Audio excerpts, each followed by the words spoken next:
Bonjour à tous, j'espère que vous allez bien. Soyez les bienvenus sur cette chaîne. Si c'est la toute première vidéo que vous visualisez sur la chaîne. Alors, cette chaîne est dédiée à la compréhension des métiers du métier de chargé d'études courant fort, courant faible dans le bâtiment. N'hésitez pas à vous abonner, à liker la vidéo si vous avez appris quelque chose à la fin et à poser vos questions en commentaire. Je serai très ravie de discuter avec vous. Alors, cette vidéo est une suite, enfin, elle fait partie de la série de vidéos sur la réalisation de la phase de conception avant projet sommaire. Donc, ça, c'est la vidéo numéro 3 qui fait partie de la partie 2 de la série. Donc, j'ai fait la partie 2 en deux vidéos parce que j'estimais que la vidéo serait trop longue. Et donc voilà, je vous invite à regarder la précédente vidéo, la partie 2, pour comprendre le contexte. Et voilà, donc je ne vais pas m'attarder sur la précédente vidéo ou sur les infos communiquées sur la précédente vidéo. Ce que vous devez simplement avoir en tête, c'est que sur la précédente vidéo, je vous ai présenté deux programmes techniques, celui d'une maison, d'un bâtiment de logement collectif et celui d'une crèche. Donc voilà, donc sur cette présente vidéo, nous allons voir deux plans architecturaux, celui d'une maison et celui d'une crèche. Ensuite, nous allons voir en bref un plan DICT. Donc voilà, je vous remercie par avance pour votre attention. Alors, c'est parti. Alors, on va supposer que vous avez déjà lu le programme, qu'on a déjà lu le programme. Et donc, après avoir lu le programme, il est indispensable de consulter les plans architecturaux parce que ces plans-là constituent la base de notre étude. Donc, ces plans nous permettent de comprendre la configuration du futur projet ou du futur bâtiment ou du futur établissement. Donc, et de connaître les espaces disponibles et d'anticiper l'implantation des équipements électriques. Nous allons voir sans plus tarder le plan d'une crèche, ou plutôt d'une maison dans un premier temps, et ensuite dans un second temps d'une crèche. Alors voici le plan d'une maison, alors avec trois chambres, la chambre 1 ici et la chambre principale. Ensuite on a la chambre 2 et la chambre 3, suivi d'un bureau et en face on a un WC et une salle de bain. On a un dégagement qui donne sur la pièce de vie et une cuisine ouverte ici.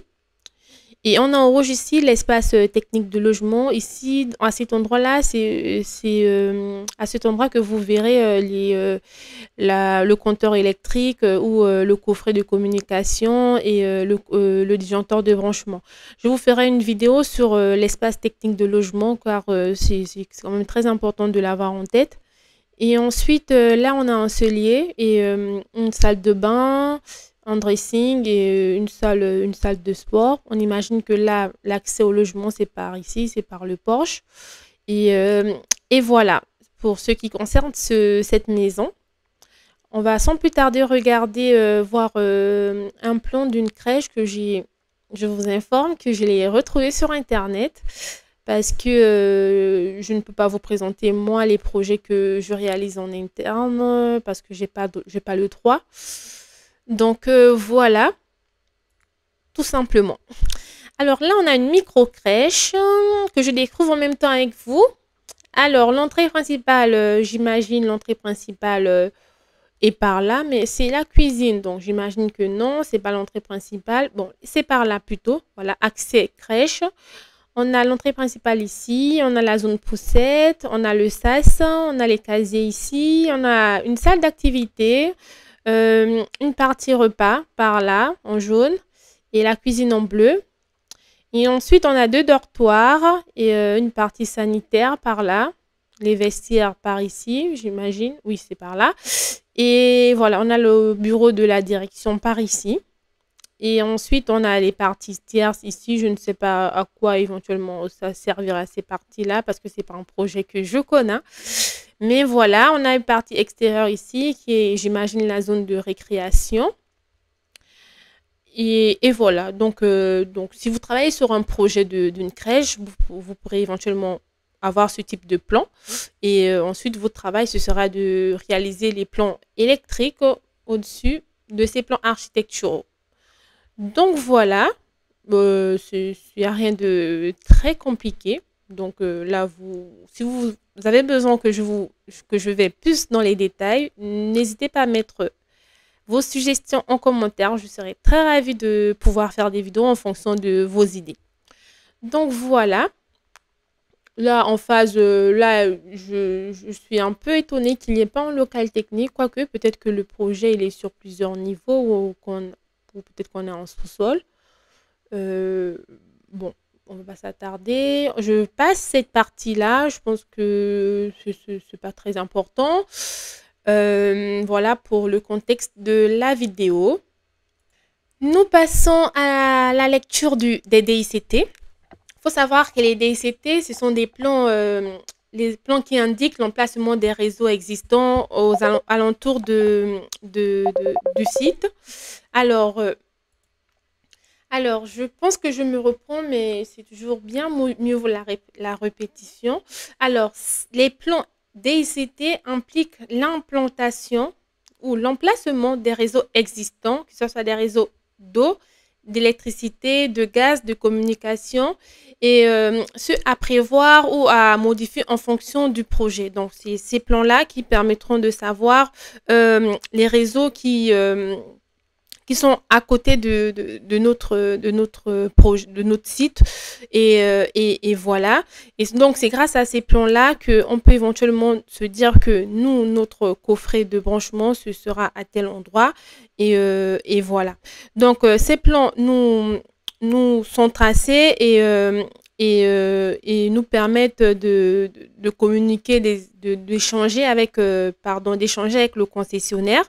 Et c'est sur la base de ces plans que le concessionnaire nous dira, oui, effectivement, je suis en mesure de vous fournir en électricité, ou non, il va falloir prévoir un post-transfo parce que moi, mes réseaux à cet endroit-là ne sont pas en capacité de vous fournir en électricité.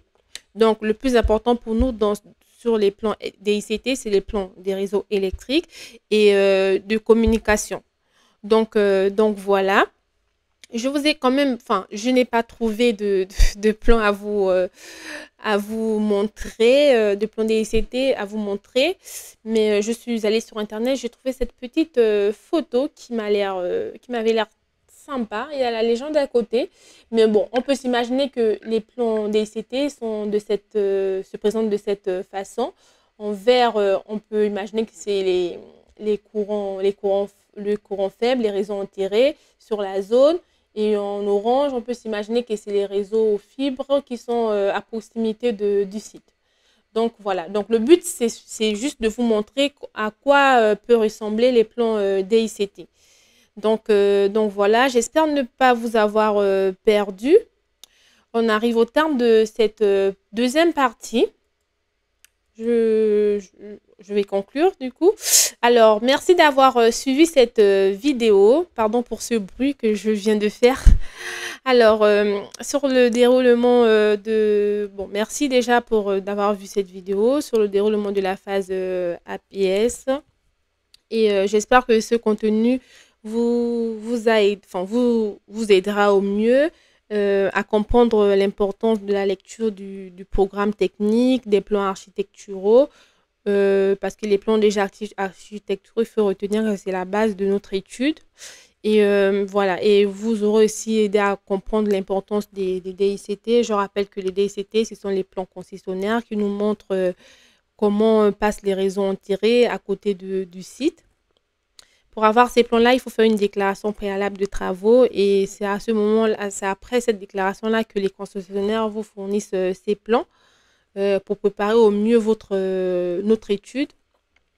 Alors, n'oubliez pas que chaque projet aussi est unique, hein, et que la clé pour réussir est bien d'analyser les documents qui sont fournis par la maîtrise d'ouvrage et de collaborer efficacement avec les autres intervenants, notamment avec l'architecte. Donc voilà, si vous avez des questions ou des remarques, n'hésitez pas à les poser de manière bienveillante en commentaire. Je serai ravie de vous aider, enfin, d'échanger avec vous. Et, euh, et voilà, n'oubliez pas de vous abonner à la chaîne et de liker. On est de plus en plus nombreux et c'est très motivant pour moi. J'essaierai de faire de plus en plus de vidéos, mais ce n'est pas gagné, comme je vous l'ai dit sur la précédente vidéo. Mais voilà, je fais au mieux.